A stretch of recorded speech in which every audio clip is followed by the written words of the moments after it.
પબ્લિસિટીના મોહમાં કાયદો હાથમાં લેવો ભારે પડ્યો। ગેરેજની રીલ બનાવવા રોડ પર તોડફોડ કરનાર 5 શખ્સો સામે પોલીસ ફરિયાદ। આજના ડિજિટલ યુગમાં સોશિયલ મીડિયા પર સસ્તી લોકપ્રિયતા મેળવવા અને વ્યવસાયની પબ્લિસિટી કરવા માટે યુવાનો કાયદાની મર્યાદા ઓળંગી રહ્યા હોવાનો વધુ એક કિસ્સો પ્રકાશમાં આવ્યો છે।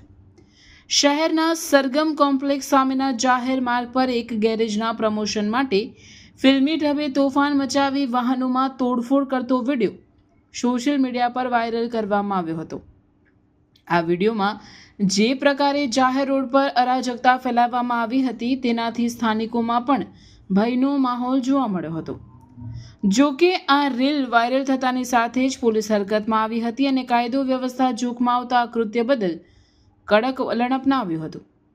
પોલીસે આ મામલે તપાસ હાથ ધરી વિડીયોમાં દેખાતા અને આયોજન કરનાર શખ્સો વિરુદ્ધ ગુનો દાખલ કર્યો છે, જેમાં ઝાકિર સિરાજ ભયાત, ઝૈદ ઝાહિદ ખાન પટેલ, મિનહાજ બાબુભાઈ પટેલ, શેબાઝ સબીરભાઈ વોરા અને એહજાઝ અયુબ પટેલ સામે નામજોગ ફરિયાદ નોંધી પોલીસે કાયદેસરની કાર્યવાહી હાથ ધરી છે।